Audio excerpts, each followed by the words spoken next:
हम यह जानना चाहते हैं कि जेपी आंदोलन के दौरान शुरुआत आगाज जो था वो कैसा था। जेपी मूवमेंट से जुड़ा और विद्यार्थियों का आंदोलन था।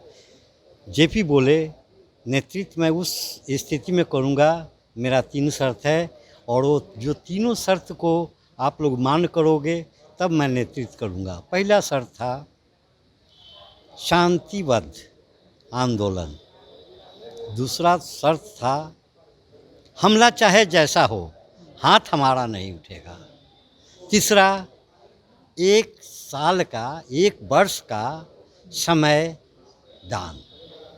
और हम लोगों ने खुल कर के साथ दिया और वह आंदोलन एक उग्र रूप धारण कर लिया।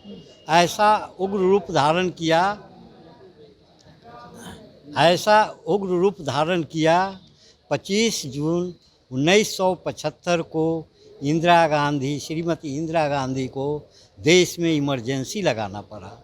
इमरजेंसी के दरमियान बहुत सारे नेता जेल के हवा खाने लगे, जेल के अंदर चले गए और उसमें विद्यार्थी आंदोलन ही नहीं, किसान भी जुट गए, विद्यार्थी जुट गए और अनेकों डिपार्टमेंट के सर्विस करने वाले भी लोग उसमें जुट गए। सबों का सहयोग उस आंदोलन में भरपाई करने लगा और आंदोलन जब ऐसा उग्र रूप धारण किया, जगह जगह गोलियां चलने लगी। हमारे 2 साथी एक गोली से शहीद हो गए बिद्दुपुर प्रखंड में, जिसका स्टैचू बना हुआ है। एक का नाम अजीत और दूसरा का नाम विशेषर था, जो उसी प्रखंड का रहने वाला था।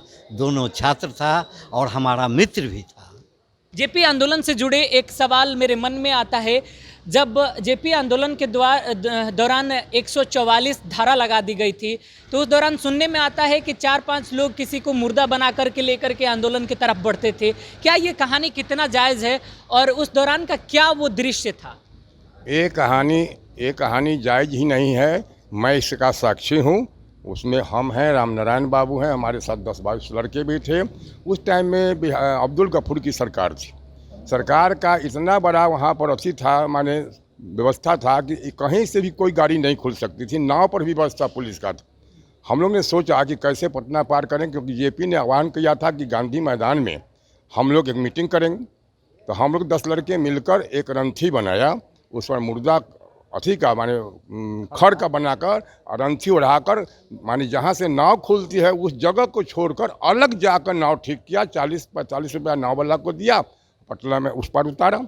हम लोग 13 किलोमीटर पैदल चले गंगा के किनारे किनारे किनारे और अदालत घाट के सामने जाकर उसको हमने गंगा जी में फेंक दिया। और जब हम बढ़े आगे तो एलिफिस्टन सिनेमा तक जब हम गए तो देखते हैं कि पटना एकदम सुनसाना, कहीं कुछ नहीं है। चारों तरफ गांधी मैदान के चारों तरफ पुलिस टाटी बनाकर खड़ी हुई। हमने अपने साथियों से कहा कि भाई अब क्या होगा, यहाँ तो कोई है ही नहीं। ठीक 1 बजा होगा, लगभग 1 बजे के दिन था।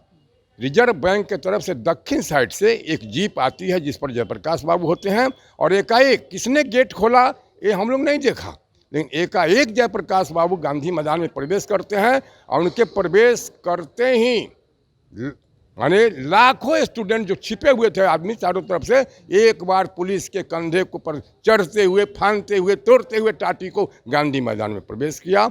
VS दुबे कलेक्टर थे, लाठी चार्ज का आदेश हुआ। उस टाइम में जेपी को लालमुनि चौबे, अश्विनी कुमार थी और बहुत सारे जो हम लोग के साथी थे वो जेपी के शरीर पर सो गए। लाठी ऊपर से चल रही थी, डंडा हम लोग को लग रहा था, उसमें अश्विनी कुमार चौबे के हाथ में टूटा।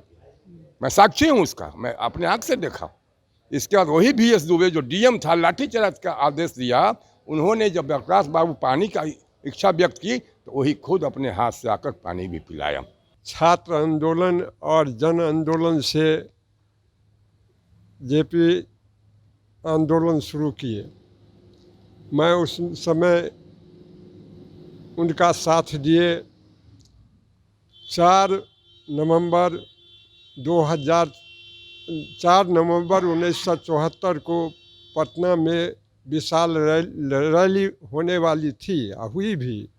उसी क्रम में हम लोग लौकी प्रखंड से 61 आदमी चले। वहाँ से आते आते दरभंगा में जो है सो हम लोगों को 350 आदमी पकड़ लिया गया।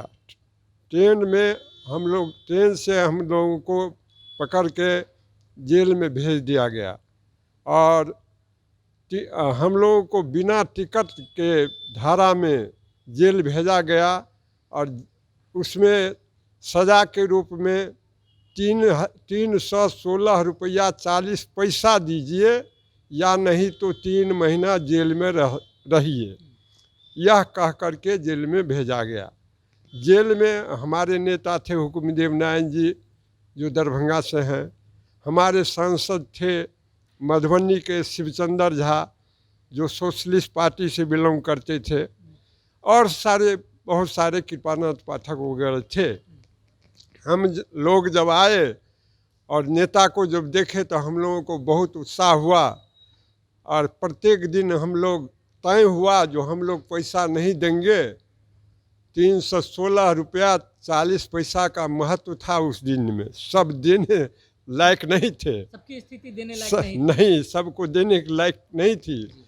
और उस समय में उतने विकराल समय में हम लोग जो है सो नेता के साथ बड़ी बुलंदी के साथ रहे और नेता ने कहा जो या तो इनको वैसे छोड़ना पड़ेगा नहीं तो 3 महीना हम लोग आप लोगों के साथ रहेंगे। और एक हार करके सरकार 1 महीना 19 दिन पर हम लोगों को जमानत कह करके छोड़ दिए। हम लोग सुने सरकार की तैयारी थी, बहुत बड़ी तैयारी थी, गांधी मैदान को बांस बल्ला से घेरा गया था और सरकार चाहती थी जो वहाँ पर एक भी आदमी को नहीं जाने देंगे, लेकिन इतना विशाल रैली हुई जो कोई बांस बल्ला सब टूटकर समाप्त हो गया और रैली सफल हुए। उसके बाद उससे पहले या उससे 144 कहीं पर नहीं था, वहाँ पर होगा, गांव घर और शहर में नहीं था। लेकिन जब इमरजेंसी लागू हुआ 77 में, तब 144 लागू की गई और हम लोग, नेपाल बगल में है, नेता तो पकड़ा गए, सब जेल चले गए और हमारे जैसे छोटे मोटे जो आदमी थे हम दिन में भाग जाते थे और रात में फिर गाँव चले आते थे। 4-5 किलोमीटर की दूरी पर सीमा है नेपाल की। और उसके बाद जो है सो इसी तरह आंदोलन चला। अभी आप जन सुराज आंदोलन में शामिल होने आए हैं, क्या करने आए हैं, किन उम्मीदों के साथ आए हैं?